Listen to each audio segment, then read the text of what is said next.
Take a look behind the curtain with a real whistleblower and American patriot. Prepare to embrace the uncomfortable truth because this program has no time for comforting lies.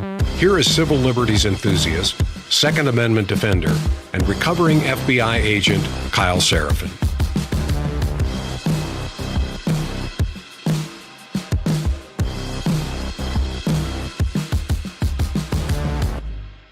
Well, hello, my friends. Welcome to the Kyle Seraphin Show for Tuesday. It is May the 20th, and I very much appreciate you being here with us. Today, we're going to be talking about Kennedy's Law. You probably don't know this, unless you follow my Twitter feed and you just saw it recently. Kennedy's Law is going to come into play. It is a corollary to the Woods number 3 law, Woods Law number 3. And I will share with you what those things are in a moment. I also want to talk about the concept of blind man's bluff, which is what it feels like has been going on in this country for a couple of years. And lastly, I want you to consider this as we keep an open mind about what's happening out there and we look into it with a skeptical and sort of a generally pessimistic sort of outlook. The question is, can you actually believe that there is a deep state or an administrative state, which I think that there's ample evidence of? Can you actually believe that there is, in fact, a co-aligned and single interest in Washington, D.C., the so-called Uniparty type? Can you actually believe that? And then also think that individually, the people that you like are working on your behalf, and that there's not just some broad tactic or agenda that's making things happen, and you only get to have sort of like individual minor heroes who pop up and say things that you like just for a moment. If you truly believe that there is, in fact, this insidious administrative state out there that has its own interest and a co-aligned uniparty where each wing of each party flap for the same bird, it's really hard to go look at anybody as an honest actor. So we're going to do that today, and we're going to actually evaluate Kennedy's Law, which I will share with you. No matter who you nominate to be the FBI director, you get James Comey. That is the corollary to no matter who you vote for, you end up with John McCain. All right. And that might be a dark way to start the day out, but that is what we're going to do. And since we're talking about things that are ugly and nasty and things that you should protect yourself from, government, public corruption, big tech, all of these folks that do not have your interests at heart, they're interested in getting access to your private data. You can protect it physically by putting your things in Faraday bags, whether you're traveling, whether you're on public transportation. If you want to go ahead and lock down your devices or make yourself invisible to all the corporate prying eyes or the governmental prying eyes that want to keep track of you, you can do so with my friends over at Silent. It's slnt.com/Kyle. That will save you 15% and get you free shipping on qualified orders. Again, it's Silent. They make a Faraday product that blocks all ingoing and outgoing signals, so your devices are virtually invisible and they're safe from the outside world. They make backpacks, they make phone sleeves. I'm using their dry bag, which is really helpful. I went to the pool yesterday and it started raining on me out of nowhere. And I was relatively happy to remember that I had thrown my phone in a Faraday bag so no one could track me when I was underwater, because I don't want to be ambushed when I'm at the pool. But also, if it rained and soaked all my stuff, I might have a wet towel, but I would have a dry phone. And that's actually pretty helpful. They make great stuff. I've got their Faraday backpack sitting behind me. It is virtually impervious to TSA hands. They cannot figure out how to deal with a backpack that has a roll top. If you're interested in confusing government agents, you can do that. And they make a product that really works. You can spend as much as you want or as little as you want. If you want to spend something on the overseas manufactured equipment, they work just as well. You can also buy them that are what are called Berry compliant so that they'll work for U.S. military contracts. And if you work in the law enforcement space, they even make this really great Faraday cage. You can put it in your pocket and carry it for what's called sensitive site exploitation. You can unroll that thing out and put things like phones and laptops and computers and tablets and so on and so forth so that they cannot be wiped remotely if you are gathering evidence. Lots of useful tools, whether it be for government or for private use. Check them out and do not compromise your privacy. Again, it's slnt.com/Kyle, slnt.com/Kyle. Go silent today. Stay ahead of what's coming. Secure your privacy. Don't leave it to chance. Well, let's get into what we're going to do today, and we're going to hurt some feelings.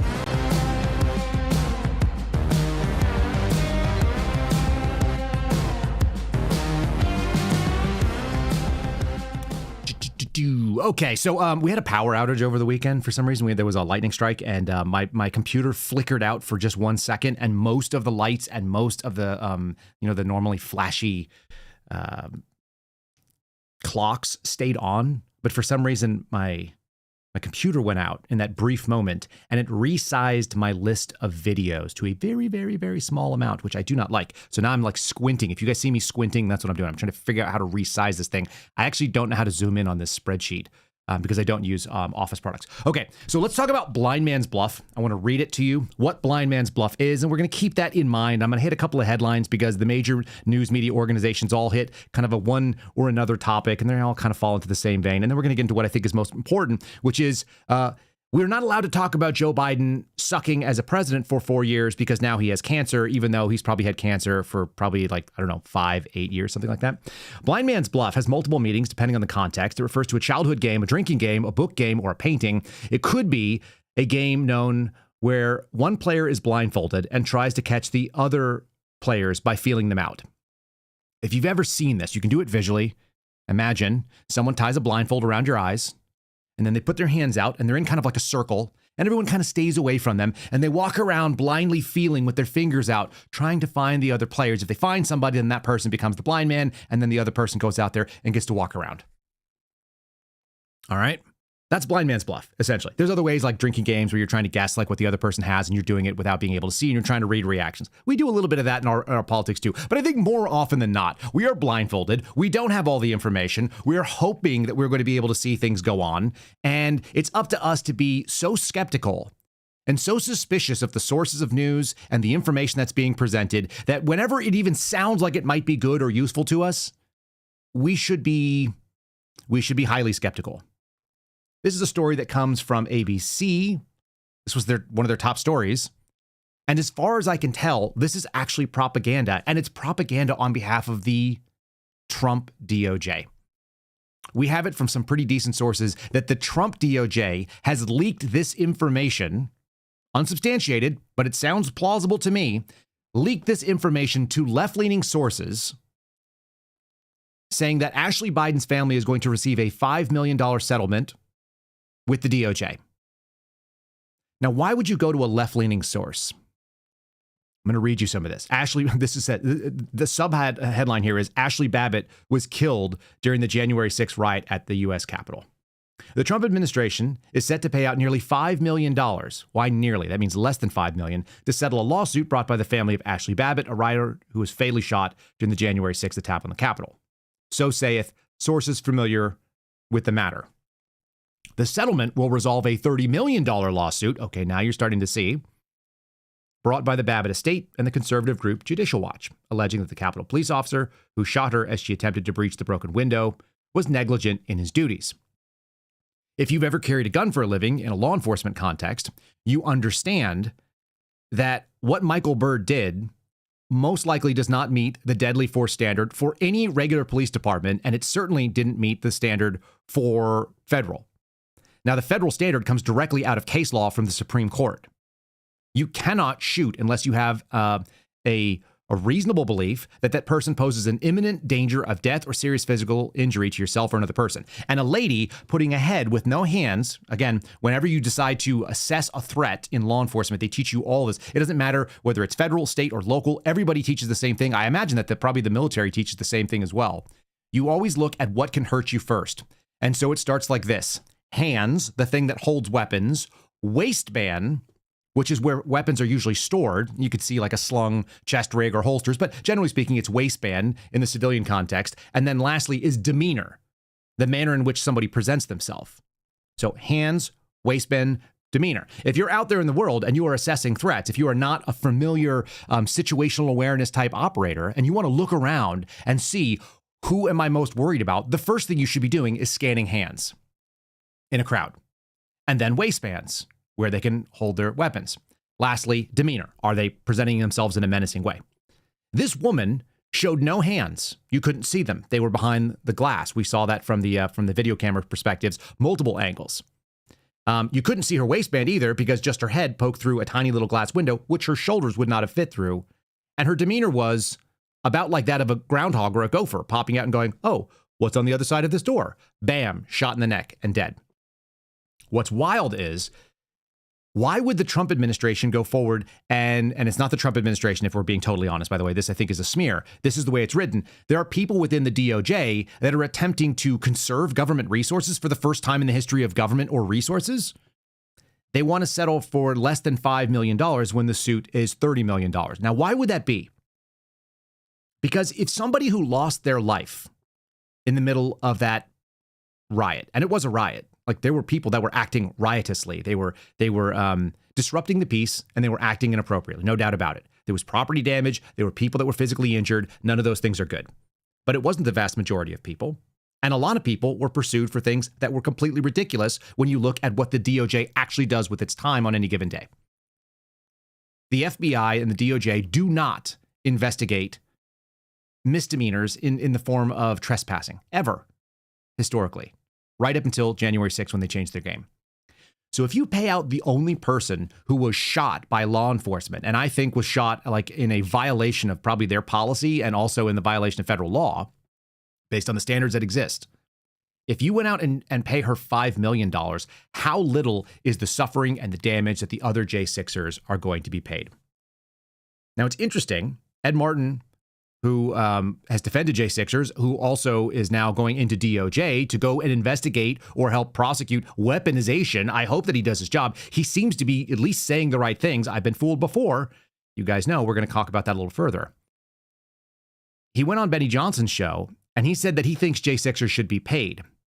If you are going to pay people, and there's only a $5 million payout for losing your life, and an American veteran and someone who maybe did something stupid, which it's not a smart idea to be in the middle of a riot and stick your head through a door. That doesn't necessarily mean you would lose your life. If she was another skin color in a different situation, like there would be the entire of Washington, D.C. would be burned down right now. If you only pay her $5 million, then what is everybody else's suffering and pain worth? Far less. Quite a bit less. This would be a terrible precedent to set because she lost everything, including her life. That should be the highest bar. And if they set it down as low as under $5 million, which is a ton of money, but it's probably not what so I've done the calculations on it. If I, just for your guys' awareness, if I were to have been paid out the rest of my time as an FBI agent and then paid out a pension to a normal and natural death for someone in my level of fitness, it would have been $6 or $7 million that I would have been paid during that time. It's like $6.2 to $6.4 million. So $5 million is less than normal people could earn if they are in their late 30s, early 40s, and they have a decent sized career. And, they actually do some decent investments with their money. So just be aware, as much as that sounds like, it's not that much to lose your life over. And it's certainly not you can't replace a mother for that kind of money. I want to play this little clip from Betty Johnson's show. Pay people to get whole, and we should do it. We shouldn't be afraid. You want to pay J6ers? You're damn right I want to pay J6ers. If you got wronged by the government, then you should be made right. That's America. There's a fund that's available for doing this, actually, when the DOJ goes and destroys someone's life and it's fraudulent prosecution, right? Yeah, there's always been that fund is for when you, and there's a process to sue for it and all. I'm saying it's got to be faster than that. It's got to be realer than that. And I'm not against that. I'm just saying you're right. There is this process, and we've got to do that too. It's my guess that people are trying to still subvert the will of what Donald Trump has set into action by his pardons. That's my belief. I don't know that this is being directed by Trump. I don't think it would ever raise to his level, and I don't think that he's necessarily paying attention to it. He's mentioned Ashley Babbitt and her family and sort of what happened. I think he has a lot of sympathy for that situation. And then you see people slowly kind of working to subvert, right? That same kind of subversion we showed you the other day, where your chain of command has spray paint over it and has been defamed. That's on a military base. If you're watching on the screen right now, you're seeing an intelligence squadron from the Air Force. I can't see what the number of it is because it's actually blanked out. But they sprayed FDT for F Donald Trump, we assume, disrespecting the commander-in-chief. That's sort of like subtle subversion. It's like, well, we can't do everything. It's the same reason why people who were worried in the FBI, in other parts of the federal government, when they came in and the Doge guys were coming in, and then you slowly started seeing some people push back against it. And when they did, those people who had their bankers boxes ready to go and thought they were going to get walked out, just like we saw the people at USAID, quietly unpacked. And they're feeling very comfortable today. The question was asked of Ed Martin. I think I played this last week from Jesse Kelly. Hey, are people going to go to jail? Are people going to be held accountable? He says yes, but don't stop the pressure This is not a fight that has been won in any way, shape, or form. It's not over. And I'm going to show you something that blew my mind because I didn't realize that there was a tool that could have been broken out at any time during the Biden administration, during previous Trump administrations. Like, I don't know how they've just suddenly discovered that all the things that we've been told couldn't be done previously actually could have been done. We could have been dismantling things like sanctuary cities where you had all these criminals who went out and violated American civil liberties, who took their lives and took their freedom and their innocence. Like, all these things could have been handled previously. And I didn't realize that. I've got some local news that will show you exactly how bad it is when the status quo keeps winning. Anyway, here's Ed Martin first saying that, hold them accountable. That's what we're trying to do. That's why I'm trying to give you guys things to think about as you go out there in the world and engage with people and ask certain questions. So what is a realistic expectation from people watching, myself included, who want criminals inside of the government arrested? I'm thrilled with the newest cartel guy going to prison. Yeah, I mean, throw the pedophiles in the Pacific Ocean for all I care. All that stuff sounds great. But if people have committed crimes with either party for any reason with their government position, for me, that's as serious as any crime on the planet because you're taking a responsibility and you're abusing people's rights with it. But is it realistic to think we're going to see government people go to prison in the next 4 years? Yeah, yes. The answer is yes. And here's what I'd say. Number one, everybody who's watching, and including you, Jesse, don't stop being pissed at the speed. We need to be faster. So don't stop, even at me, even at the good guys, right? And everybody. I agree with it because we're running against the clock. The clock is used against us. The Article 3 courts are used, they slow us down. And I can tell you, as a prosecutor, you're looking at this, you're saying, this case is going to take 18 months. And you're thinking, 18 months from now, how are we going to be able to win the battle for the future of the country? So be mad about the timing. I just would say this.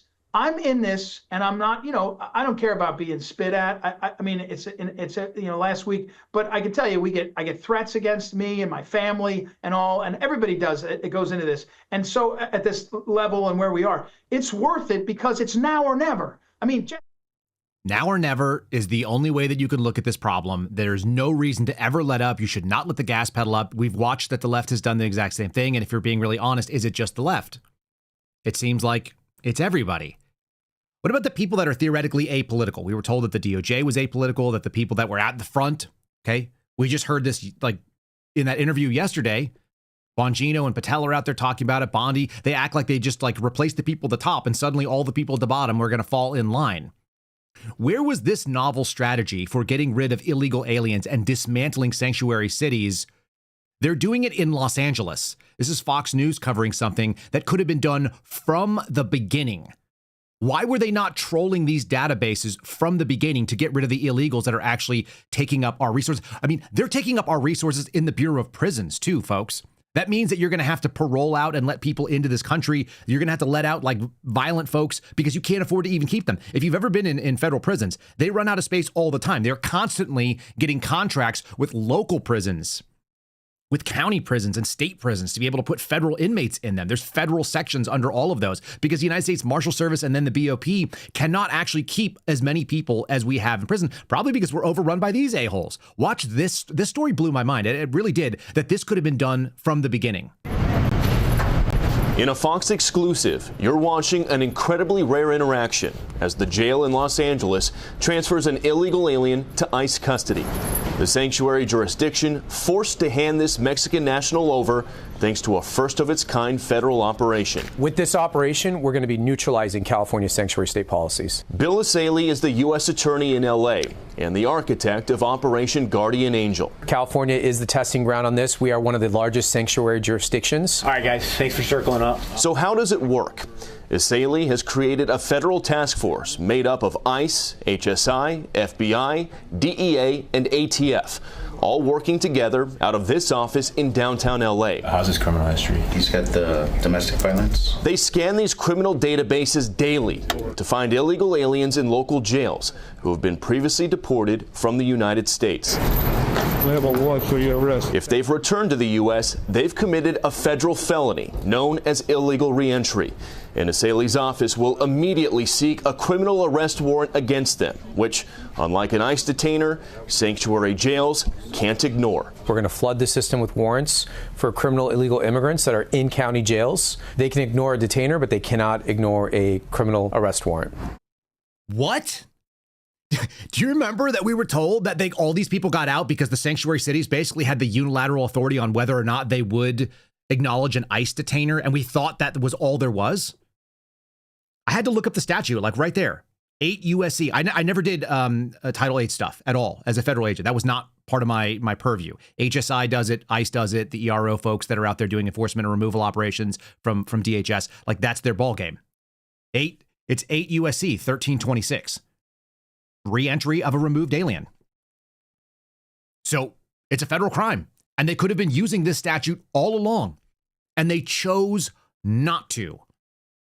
How can you tell me that there's good people in this program? Because if you think that this is the first time anyone's ever thought of this, I can guarantee you that they were enterprising officers that were out there figuring out that this was an option, that they were enterprising federal agents that wanted to use this, that they were AUSAs that wanted to do this and said they had to wait until Trump 2.0 right now. And suddenly, when we have the 12 million or whatever the heck it is that invaded our country in the last 4 years, now suddenly we're going to have a pilot program in Los Angeles only. Like, roll it out immediately. It works. It clearly works. If they cannot ignore it, then they should be doing it in Austin, Texas. They should be doing it in New York City. They should be doing it up in Maine. It should go coast to coast. You don't need a pilot program. Throw everything at the things you guys said you were going to do. Unless it's all made up in the first place. It makes me think that it is made up. That's the worst part of it. This is like some of the most black pill week. I'm going to show you something, the Kennedy rule. We're going to get into it. Like I said, no matter who you put as the FBI director, you end up with James Comey. James Comey went on, I think, MSNBC the other day. I got a clip of that. And he had no idea that he was causing such a stir.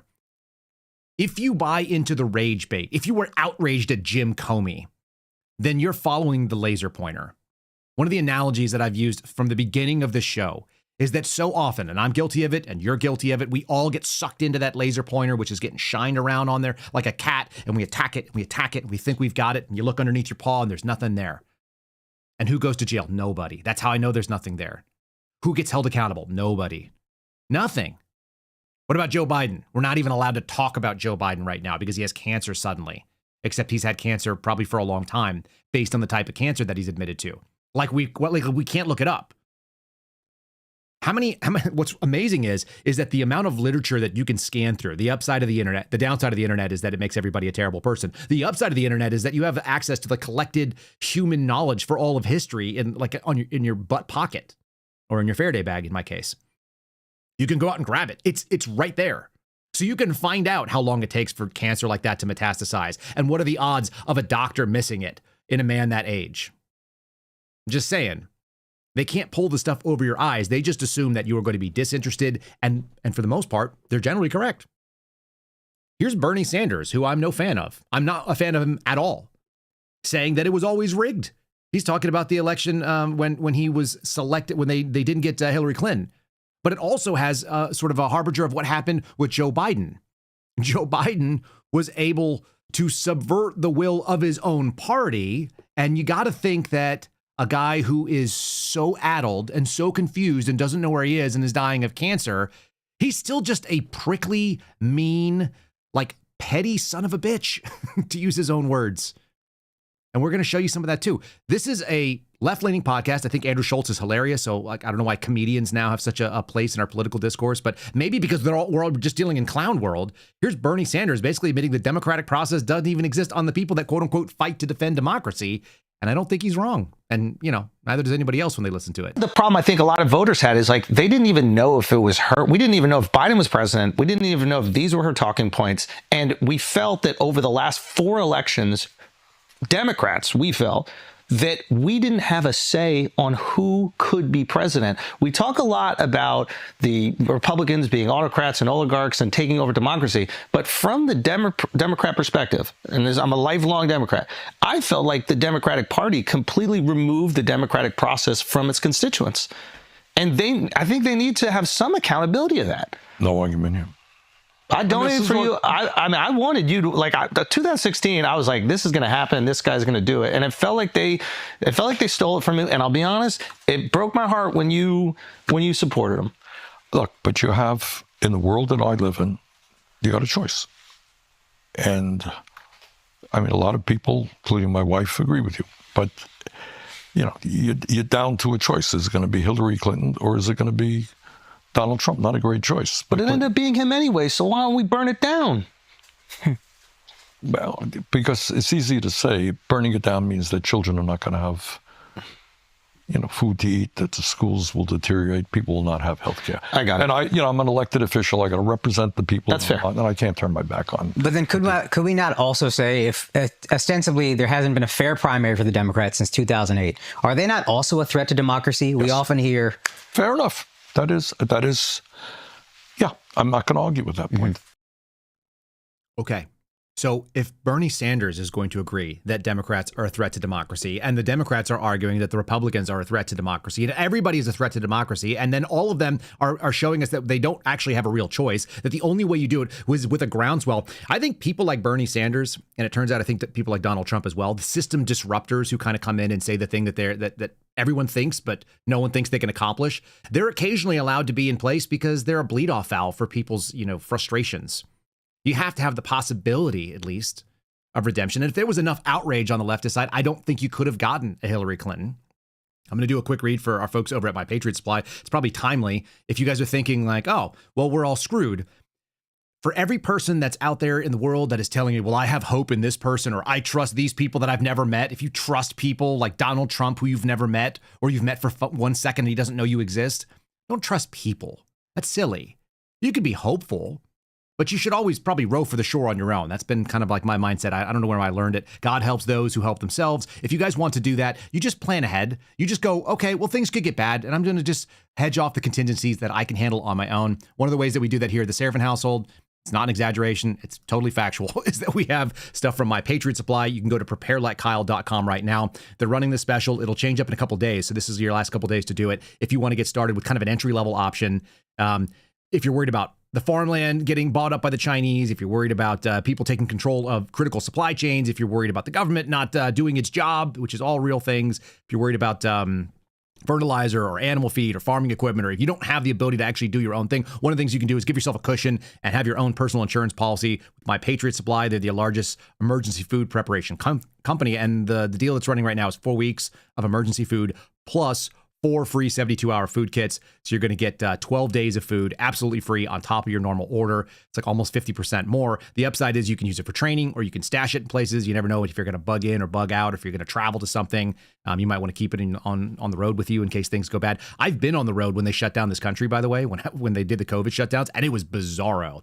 I don't know if I would have carried food with me, but like I wouldn't have not carried food with me thinking about it now. 4 weeks of delicious meals that last for up to 25 years, 2,000 calories per day, ship fast and free. You guys can check it out. We can't prepare what's going on in the world. We can only prepare what's going on in our homes. PrepareLikeKyle.com is how you get there. Again, PrepareLikeKyle.com. No promo code required. While we're doing that, let me just remind you guys, if you're watching the show, whether you're watching it over on YouTube, which many of you are doing right now, if you're watching on Rumble in our live chat, which you guys are fantastic, and I always appreciate you all, make sure you've given us a like, make sure you've liked the video, share it with a friend if you find something, give them a timestamp, say, hey, check this out. This is something I hadn't thought about before. Share it with anybody you like, and you can do so by doing that on Locals. If you want to support us financially, if you want to get in the community and do it for free, you can do that. It's KyleSeraphin.com. And then last and certainly not least, our Spotify audience continues to grow every single month, and it's KyleSeraphinShow.com. Audio and video. You got 2 options there. So if you want to get into the live chat, YouTube and Rumble are the 2 best places. But when it comes down to getting into sharing it, maybe that link is your easiest way to do so. We're going to keep pressing onward. Bernie Sanders, I mentioned Hillary Clinton, and the reason I mentioned it is because like I did that I ain't no ways tired clip the other day, and it just lives in my head. I cannot believe organically that normal people, Democrats, who are not crazy people per se, like they may not agree with me on politics, they may not agree with me even on values or what America is about. I can't believe that if you walk down the street, showed 10 people this clip, they wouldn't also just cringe, like 8 out of 10 of them. There's no possible way that this lady was the best choice, just like there's no possible way that Kamala Harris was the best possible choice for running as a Democrat for president. We're not going to have a female president because of what those 2 people did. I don't think that's a bad thing. I think that's actually great because I don't want anything like this near the presidency. But here's Hillary Clinton's advice for the first female president. And it all, of course, has to do with retarded leftist early 2000s patriarchy talking points and The Handmaid's Tale, if you can imagine. This is nauseating stuff. What advice do you have for the first female president of the United States? Well, First of all, don't be a handmaiden to the patriarchy, which kind of eliminates every woman on the other side of the aisle, except for very few. Lisa Murkowski. Liz Cheney. Yeah, there's a few. Look, first we have to get there, and it is, obviously so much harder than it should be. If a woman runs who I think would be a good president, as I thought Kamala Harris would be, and as I knew I would be, I will support that woman. If you could just carry some hot sauce in your purse, it would be great. And then you probably could get there. It shouldn't be that hard for a woman who's that unlikable. You're a shit actress. It's so gross. And it was all fake. It was always fake. You just heard Bernie Sanders say, of course, he got removed. He was a far better candidate, even though I think he would have been terrible for America. He was a better candidate. What about this? I had to go back to the New York Times. This is a New York Times article that dates back to, when is this? July 19th of 2024. Just as Joe Biden, as you guys like to say in the chat, dropped out. Representative Nancy Pelosi of California, the former Speaker of the House, recently told her colleagues in the California delegation that if President Biden were to end his campaign, she would favor a competitive process. Oh, you mean like democracy? And an open primary rather than the appointment of Vice President Kamala Harris as the new Democratic presidential nominee. You don't have to like George Carlin, but it is a big club and we're not in it. And apparently, sometimes it just means that it's just happenstance. The story goes is that Joe Biden got edged out and got basically muscled out by Nancy Pelosi. And as he stepped down within 30 minutes, he nominated or stated that he threw his support behind Kamala Harris as an FU to Nancy. That's how petty and stupid it was because he wanted to stay on even though he was dying. How crazy is that stuff? That's how petty these people are. The same guy that lied, except when he didn't lie, when he actually told you the truth about having cancer in 2022. You guys have probably already seen this clip out there, but we're going to show you what a lying sack of garbage this was and how we've been playing blind man's bluff for the last 4 or 5 years. We've just had some person out there just doddering around, lying, people covering for it, people acting like they didn't understand. And then now, because of this revelation of something that he actually stated earlier, you're no longer allowed to question it because that would make you a bad person. You would be insensitive. Turns out some of us are just fed up with it and we don't care. Anyway, here's Joe Biden standing in front of a toxic waste dump or maybe this is just a beach in New Jersey. I don't know what this is, but he's talking about how he had cancer and then everyone's kind of like, oh, well, that's just a gaffe. And because it was a 4-lane highway that was accessible, my mother drove us and rather than us be able to walk. And guess what? The first frost, you know what was happening? It had to put on their windshield wipers to get literally the oil slick off the window. That's why I and so damn many other people I grew up have cancer. And why can't for the longest time, Delaware had the highest cancer rate in the nation. Adjust those glasses, homie, because you weren't supposed to say that part out loud. Remember when they told you weren't supposed to talk about your cancer diagnosis and then you did it anyway and then you went really hope that nobody was paying attention. Those sunglasses might be the key to edit this out of the live take and only play other parts in the replay. Anyway, super honest man, always was. Joe Biden right there, scratching his head, trying to figure out what we got going on. Here he is talking about how transparent he was going to be. The real problem was always Donald Trump. Donald Trump was lying about his health. Meanwhile, that dude rolls around like a 80-year-old man on cocaine.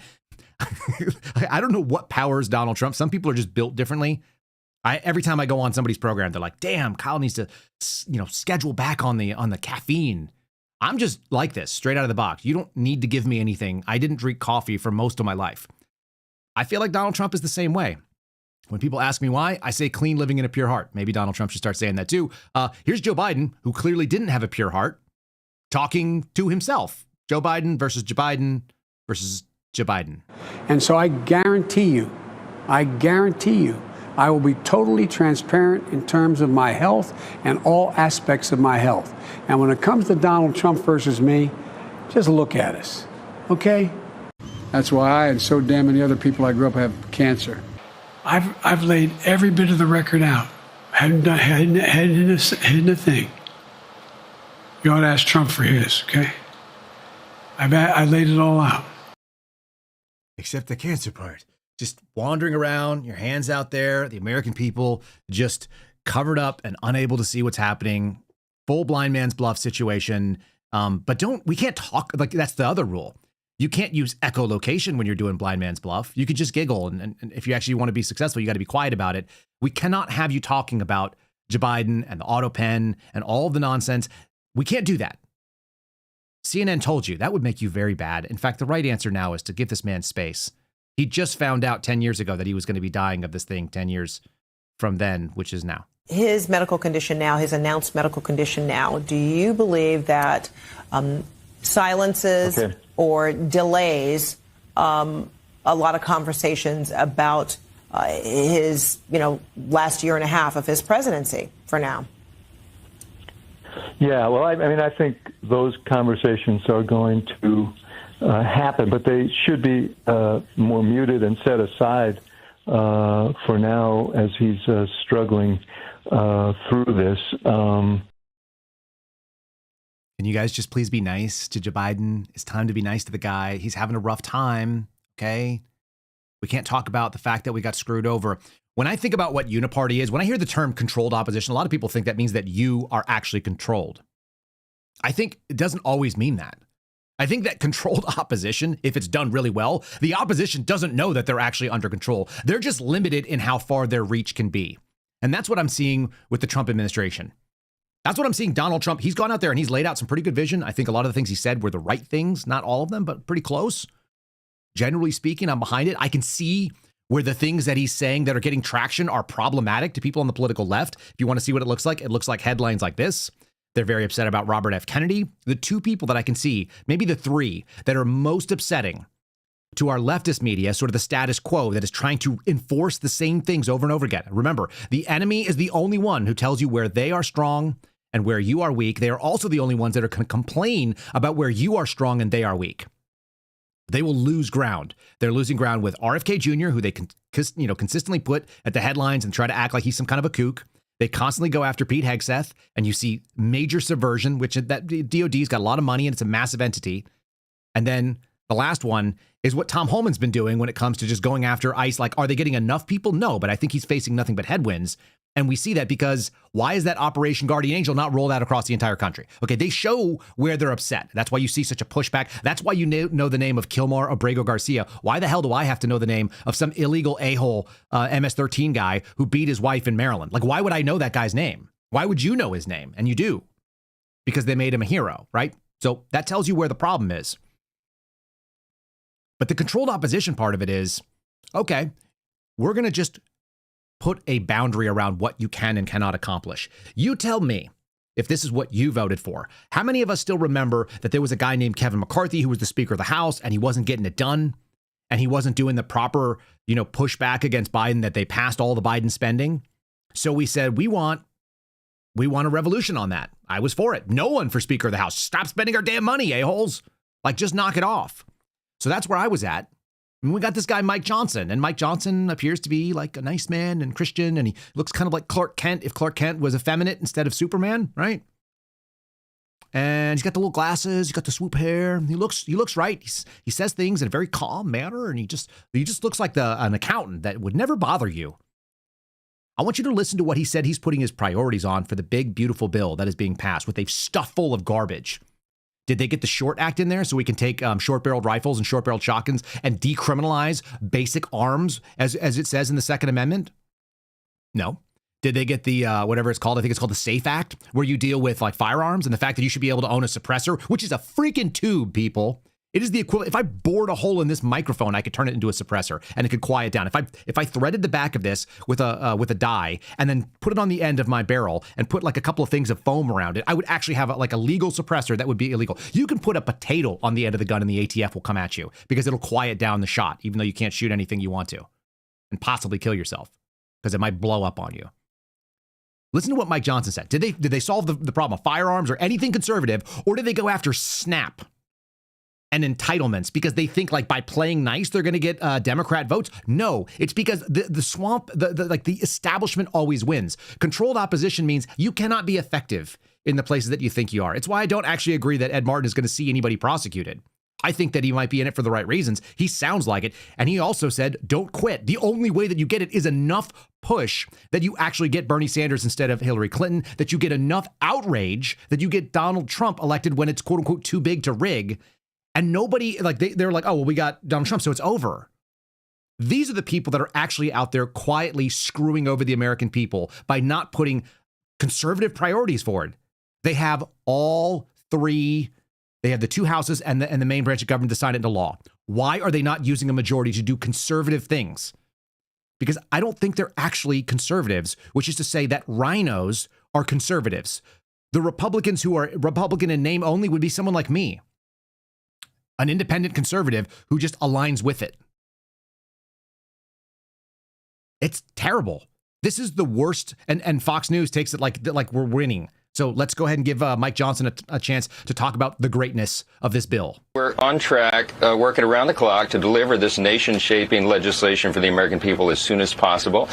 Look, all 11 of our committees have wrapped up their work, and they spent less and saved more than even we projected initially. This really is once-in-a-generation opportunity that we have here. So you heard there the update. The Budget Committee will reconvene this evening. They'll get that through the committee, and the plan is to move it to the Rules Committee by midweek and to the House floor by the end of the week, so we meet our original Memorial Day deadline. Now, look, Shannon, it's very important for everybody to understand why we're being so aggressive on the timetable and why this really is so important. This is the vehicle through which we will deliver on the mandate that the American people gave us in the last election. You're going to have historic savings for the American people, historic tax relief for American workers, historic investments in border security.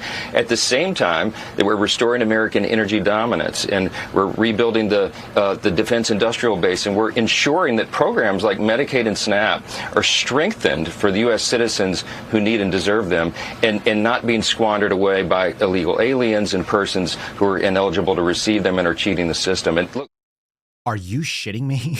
Like, seriously, did any of you just listen to what he just said? The amount of insanity that just got crammed into that little Fox News hit there is so staggering.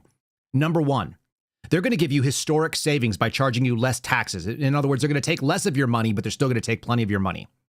They're going to codify the tax cuts of 2017, which should have been far deeper. The goal is not to like go back to what we did a few years ago. It should be less and less. What happened to scaling back government? No. And they said, we're going to protect SNAP and the benefits to people who are not, who like, and Medicaid. And we're going to take it from illegal aliens and give it to Americans. What? It has the possibility of being generation-shaping legislation, and so we're going to spend another $10 trillion, I think is what Tom Massey said. I think maybe $26 trillion.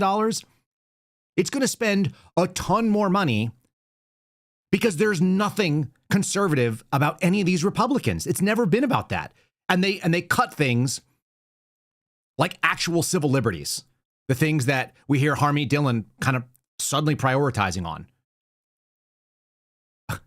There's some really clear language in our Constitution. Like, I'm not a single issue voter anymore. I used to be only a guns voter.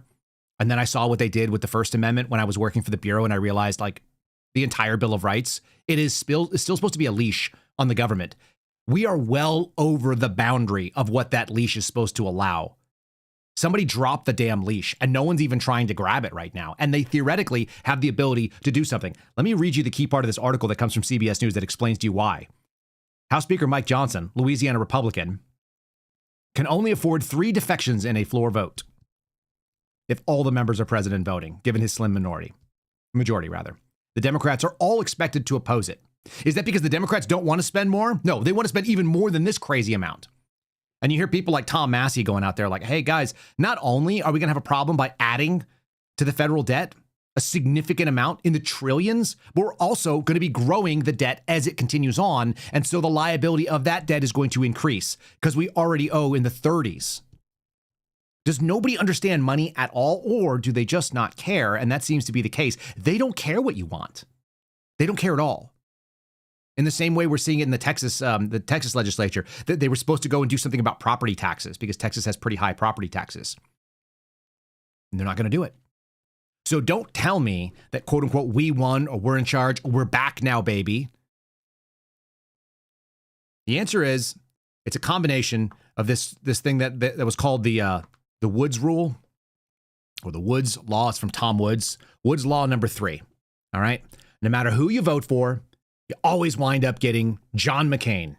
It's Republicans who want to spend money and have bigger wars and are crappy people that are abusive, and they abuse your trust because they go out there and they talk like a medium game. I listened to John McCain speak at my college graduation in 2005, and my dad and I made a pact that if he ever ran for office, we would not vote for him, and I would still not vote for John McCain. This Woods Law number 3 has a corollary, and it's called the Kennedy Law. It's Kennedy Law number 1. I'm sure I'll get some other ones. I won't tell you who Kennedy is, but if you guys have been around the show long enough, you know. No matter who you nominate for the FBI director, you always wind up getting Jim Comey. Why is that? Why is it that the status quo is undefeated? Maybe because we don't have politicians that do stuff like this. Here's Ron Paul.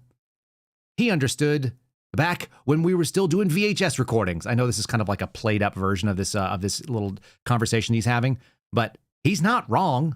These people are legislating things that they have no business even stepping into because none of them take their oath to the Constitution serious. No one has the right to tell you you can't publish a book because you might libel somebody. Nobody tells you you can't own an automobile because there might be an accident. And nobody should tell you you can't own a gun because it might be misused.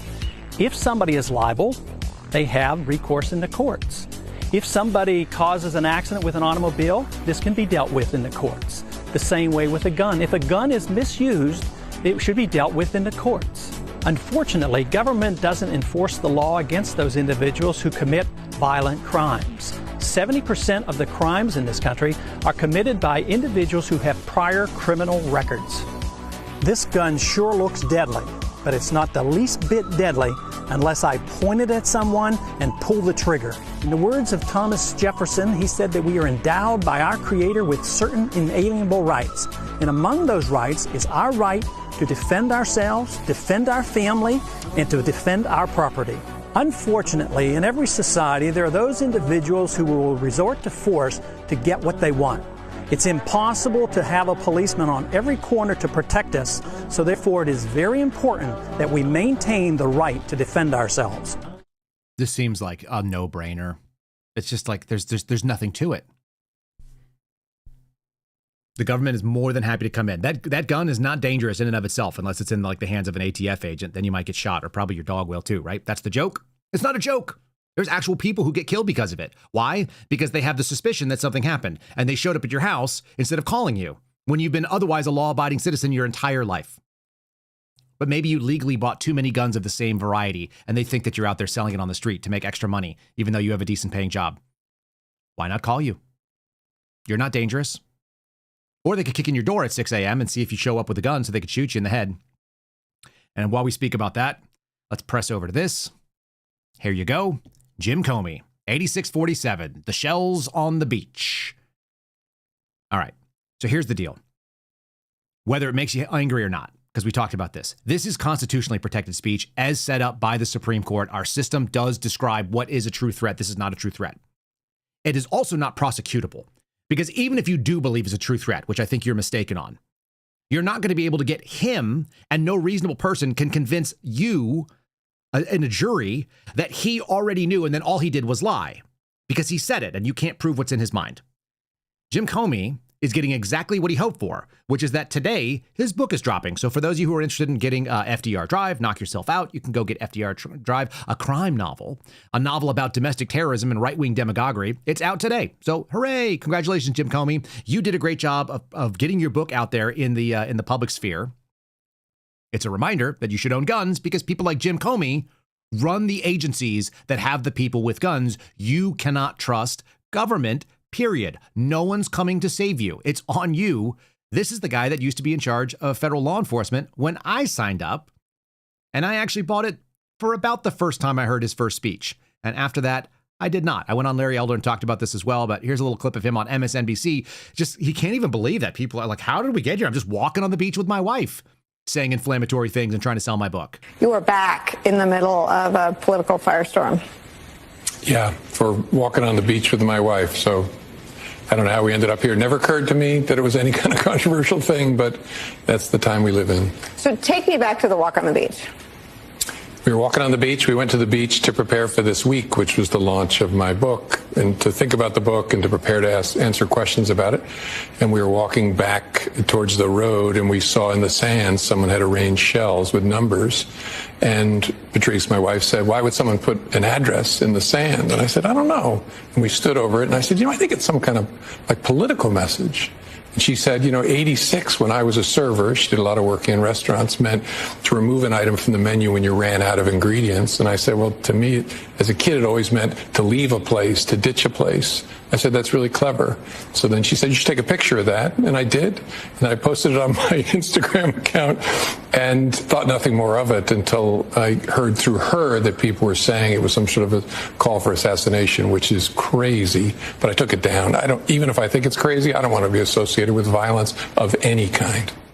But I do really appreciate the multi-million-dollar advertising dollars that I got to do and sit on your mainstream media thing. He has plausible deniability. You can't say otherwise. What he just said sounds completely reasonable to a normal person that might listen to it that doesn't think that James Comey is like a chronic and pathological narcissist. And I was just looking right now while that clip was running. I wanted to hear what was the difference between sociopathy and narcissism, because I do think that these things run deep in the folks that run our country. If we're not in the club, to be in the club, you have to absolutely love yourself, and you have to have one thing. And I didn't realize this because I'm not a psychology major. My wife probably already knew this. Sociopathy and narcissism are both personality disorders. I knew that. And they involve a lack of empathy. That's the thing my dad always told me I needed to develop when I was a kid. Empathy. What is empathy? It's not sympathy. I'm good with sympathy. I can look at you and I see that you are in pain, and I recognize that you're in pain, and I don't like that you're in pain.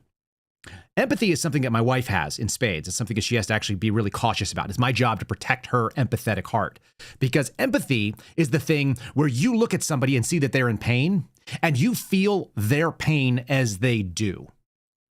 If you're a sociopath or if you're a chronic narcissist, you're unable to look out there and see other people's pain and feel their pain from themselves. And you might be able to actually weaponize things like sympathy, where you know that they have pain, you can recognize their pain, you feel bad that they're in pain, but then you decide you can still do it anyway. Maybe you have no sympathy either. But a lack of empathy is really problematic. And it took me to this space here, which I've been holding on to this for a little while too. There are people out there that are trying to run this country. I think Donald Trump is probably a blip in the radar, especially when you hear people that talk to him and like him and know him. I think he's surrounded by a bunch of these sociopathic or narcissistic types. That seems to be the case. That's why he's always sort of, he is controlled. He's opposition, but he's controlled not by his own, choices, but because of the people that are around him. They keep him in a pretty contained bubble. There's only so much you can do as one man. It's not his fault, I don't think. Honestly, I wouldn't blame the guy for it. How do you go out there and move something so big? You can affect individual things. You can solve individual federal agencies. But if you're in charge of all of them, at some point you have to trust people. And you're surrounded by people like Jim Comey, who's a really good liar. That was a truly plausible, believable thing if you don't know that Jim Comey is a liar and you haven't heard him say that before. He probably practiced that, if I had to guess. It comes off sincere and honest, and he's not a guy that wants to have anybody get hurt, would he? That doesn't sound like a man that would run the FBI. Sociopathy. And we're going to get to Kennedy's Law, I promise you. Because I do want to close with a big finish for you. Because once you see it, man, we're going to destroy some faith in what's going on right now. For any of you who have not believed that our battle to take over the FBI is over, it's over, folks. It's all over. It's already happened. And I'll say it again. I think Dan Bongino is either running for office or he's back at a podcast desk like before the end of this year. Probably Christmas time. He has to make some announcement. This is a man on the Nate Friedman show, which I'm not familiar with, talking about another person who we think is probably sociopathic, who lacks empathy. We won't diagnose him, but we'll say there's a lack of empathy that seems very profound. Gavin Newsom. And he's somebody that you could also see stepping into the shoes of like a Hillary Clinton, a Joe Biden, a Barack Obama, a Kamala Harris. Like he seems like the heir apparent to this kind of stuff. Of course, he's related to Nancy Pelosi, so that's even more juicy. Here we go. Can't understand how anyone would vote for Gavin Newsom. He's like clearly a sociopath and I was thinking about this today. Imagine rising to the position of governor of California, the 6th largest economy in the world, one of the most beautiful places in the world, and having your legacy be that you created a crime-ridden, bankrupt shithole. This place had a surplus 2 years ago. So that would disqualify, like Gavin Newsom would not be employable in the private sector. with that kind of performance, but these people continue to vote for this stuff. And I've thought about leaving multiple times, but I love it here. I don't want to. So I hope that this disaster might change things and wake people up.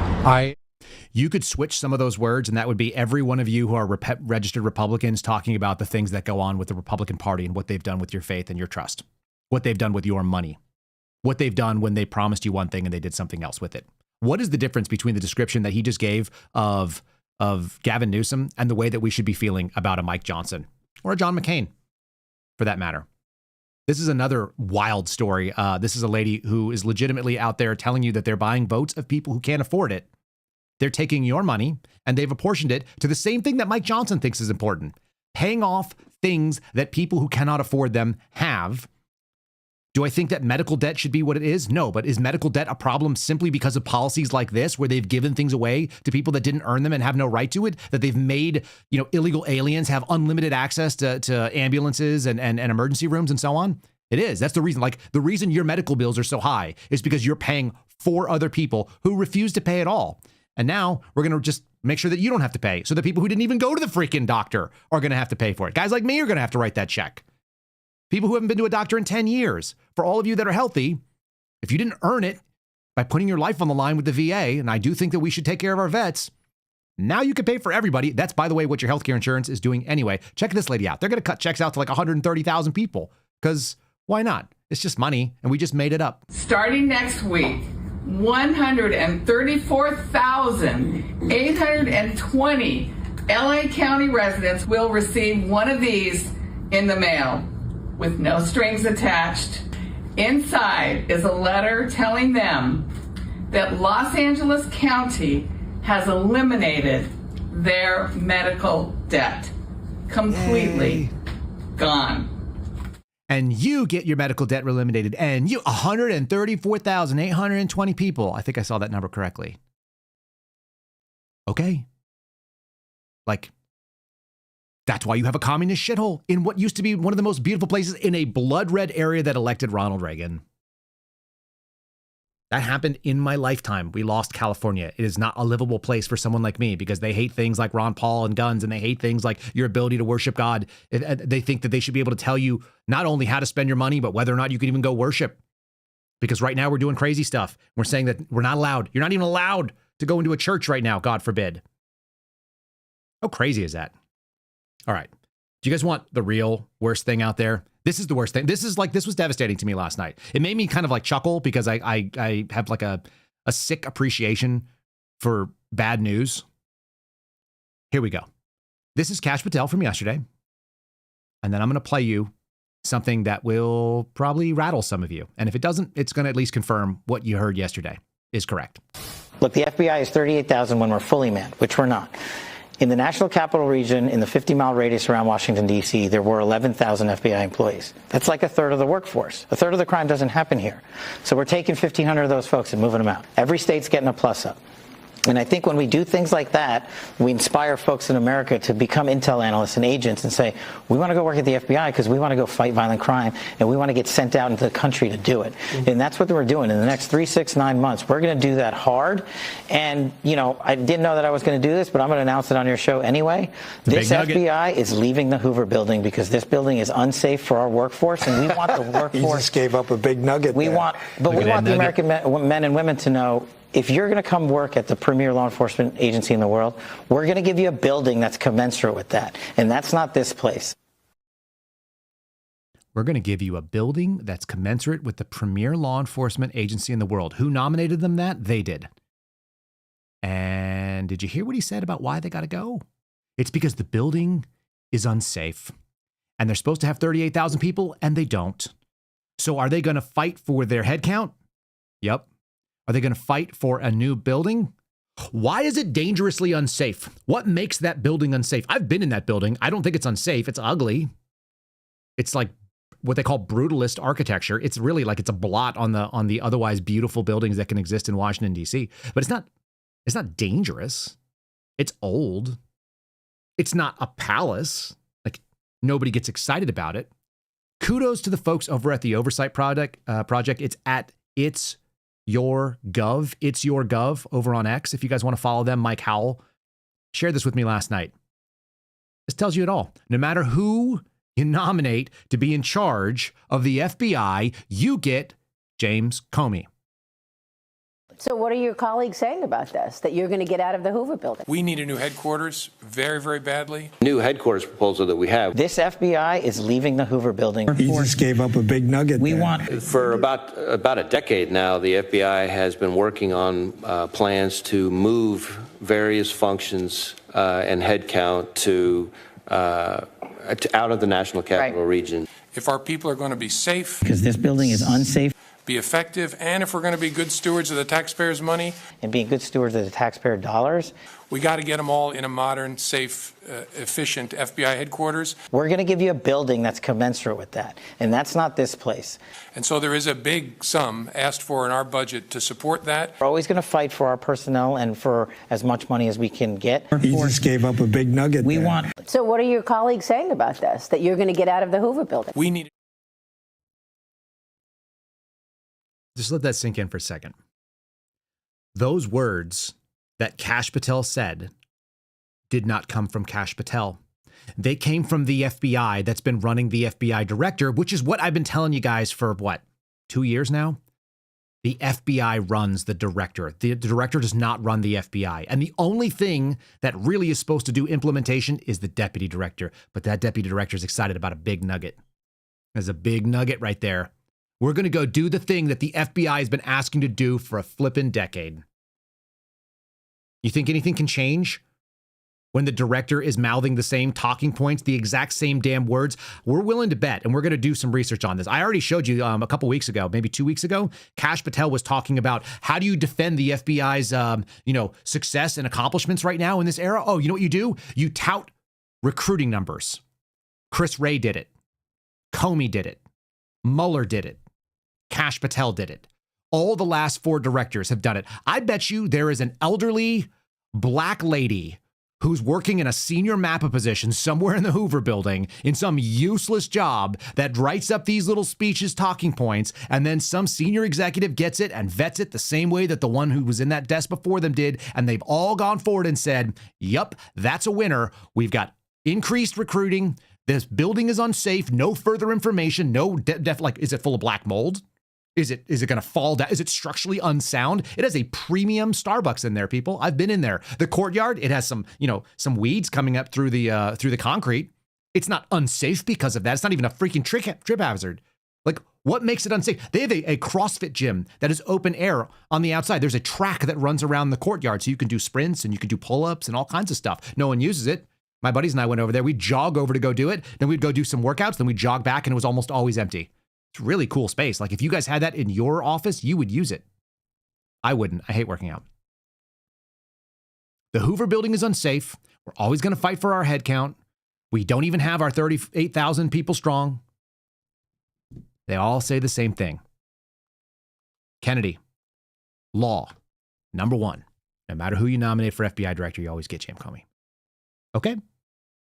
If that doesn't prove it to you, I don't know what will, but we're going to find more. I'll just continue to do it. But we're going to add to Kennedy's law. We're going to give you more evidence as we go on. There's no other way to do it. And if you guys want to know, this is the same in every single agency, because as we showed you the other day here, this is that Laura Logan picture from Austin, Texas, apparently, in the federal courthouse. United States Marshal Service has the same exact problem. Why does the U.S. Marshal for the Western District of Texas not have the actual senior executive, the chief of the executive, on the wall? Why is it still Biden and Harris? These are reasonable questions that reasonable people should be asking. It's not good. Let me throw one last little problem out there, because I saw this and we're going to cover it maybe more tomorrow. We talked a little bit about terrorism. We had a pretty nice thing with Sarah Adams. We had Peter Johnson. We had Boone from Benghazi, a couple of others talking about like multimodal, multi-site terrorist attacks and the vulnerabilities the United States has. Tell me that this doesn't look like a probing of exactly what sort of penetration you could get done.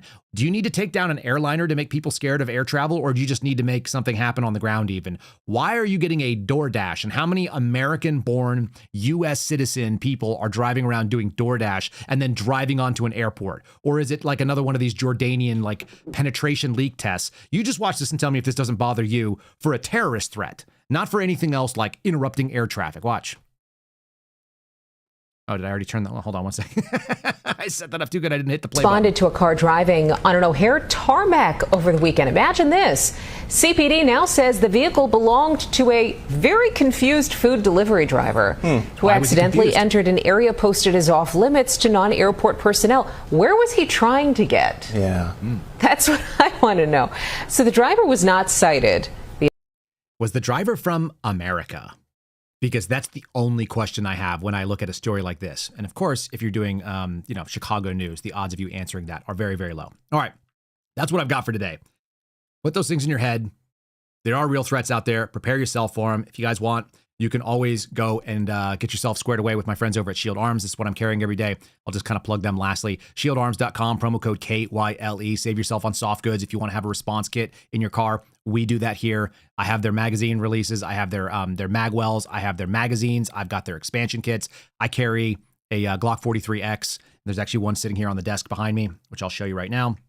If you guys look over here, it's right there on the desk. Boom. There it is. Okay. That's one of them. I have two of these guys out there kitted up with the Shield Arms thing. So check them out if you guys want. Again, promo code Kyle, link in the show description. Check us out on YouTube.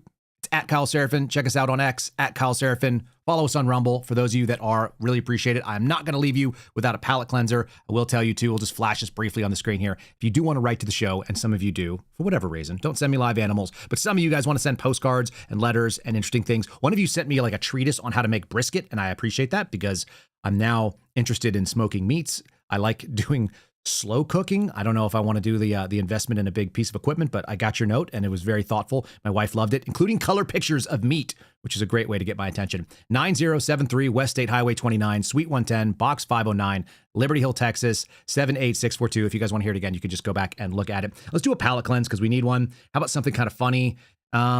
This is great advice if you're a spouse, if you are a man and you have a woman in your life. This is the way that you get her to act properly sometimes. Pro-marriage tip. If you find that your wife has become hysterical and angry, the worst thing you could do is tell her to calm down. If you really want to get a word in and have her not speak for a little bit so that you can talk, just let her know that she is starting to act like her mother. And you didn't sign up to marry her mother, because if you did, you'd have a clean house and a home-cooked meal. Michael, no! Michael, no. I don't know why that's my favorite part. They do this act, this little kit. They must have a fun marriage because she obviously is on board with hearing these things. And I wonder if he actually surprises her and she does the faux outrage, or if that's something that they've scripted out to it. Either way, it's cute. Have fun with your spouse. Have fun in the world. There's really probably only one person in the world that you can totally lean on, and that's the person that's in your house. You better have that person in your corner. So go do that. Go out and have a fantastic day. We're going to move you over to the American Radicals. If you guys are listening over on Rumble, if you guys are listening over on YouTube and you want to join us on Rumble, you can do that too. If you guys want to see my buddies, Steve Friend, Garrett O'Boyle. Until tomorrow, God bless you. Have a fantastic day. I'm sorry to throw some black pills at you, but you should at least know what the Kennedy law is so we can go out there and act accordingly. All right. Have a fantastic Tuesday, y'all. Thanks for listening to The Kyle Seraphin Show, streamed live weekdays on rumble.com/Kyle Seraphin. Follow Kyle on Twitter, Truth Social, and Instagram at Kyle Seraphin.